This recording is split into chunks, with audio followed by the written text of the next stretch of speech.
শ্রেণীর যখন 2 মাস বয়স ছিল তখন একটা বুকিং ছিল আমার পার্টি মেকআপের। ও অবশ্য আমায় প্রেগনেন্ট হওয়ার আগেই বুক করেছিল। তখন তো আমি জানতাম না কিছুদিন পর প্রেগনেন্ট হব বা 1 বছরের মধ্যে আমার বেবি হবে। তো আমি বুকিংটা নিয়েও নিয়েছিলাম। আর এই যে ওকে এমনভাবে সাজিয়ে দিয়েছিলাম রিসেপশনের দিন। আর বিয়ের দিনও আমার কাছে সেজেছিল। এই যে বিয়ের দিনের লুকটা। আর বিয়ের দিন ওর বোনের একটা হেয়ার স্টাইল করে দিয়েছিলাম। এই যে বুকিংটা নেওয়া ছিল আমার শ্বশুরবাড়ির অ্যাড্রেসে। আমি যেহেতু মেয়েকে নিয়ে চলে গিয়েছিলাম আমাদের বাড়ি, মানে আমার বাবার বাড়ি, তাই আমি ওকে বলেছিলাম তুমি যদি পারো অন্য একটা মেকআপ আর্টিস্ট দেখে নিও। কিন্তু আমার কাছে সাজতে চেয়েছিল, তাই অত দূরে আমাদের ওই বাড়িই গিয়েছিল ও সাজতে। তো যাই হোক, ওকে রেডি করে দেওয়ার পর দেখলে তো ঘরে কেমন মেস হয়ে আছে, আমিও ফটাফট রেডি হয়ে নিয়েছিলাম। সেদিন আমারও একটা ফ্রেন্ডের রিসেপশন ছিল, তো আমিও রেডি হয়ে নিয়েছি। আর কুশ ওকে নিয়ে একটু ঘুরে বেড়াচ্ছে।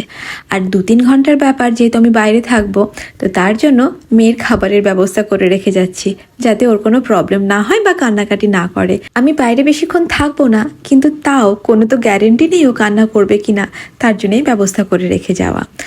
তার মধ্যে ও আমার কোলে টয়লেট করে দিয়েছিল, সেই জন্য আবার চেঞ্জ করতে হয়েছিল আমায়।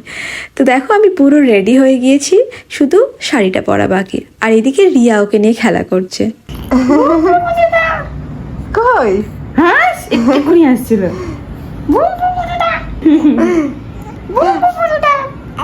আও আও ও রিয়ার করেছিল, সেই মুহূর্তে আমি শাড়ি পরে নিয়েছিলাম, কুশও রেডি হয়ে গিয়েছিল। তো তারপরে আমরা চলে গিয়েছিলাম ফ্রেন্ডের বাড়ি। এই যে অর্ণব, এরই রিসেপশন ছিল সেদিন, আমার স্কুল ফ্রেন্ড। তারপর অনেক দিন পর দেখা ওর সাথে। ডিউরিং মাই প্রেগনেন্সি আমার এই স্কুল ফ্রেন্ডগুলোর সাথে সেরকম দেখা হয়নি বললেই চলে। অনেকদিন পর যেহেতু দেখা, তার জন্য কিছুক্ষণ একটু গল্প হলো, তারপর কয়েকটা ছবি তুলে নিয়েছিলাম। আর তারপরেই চলে গিয়েছিলাম খেতে।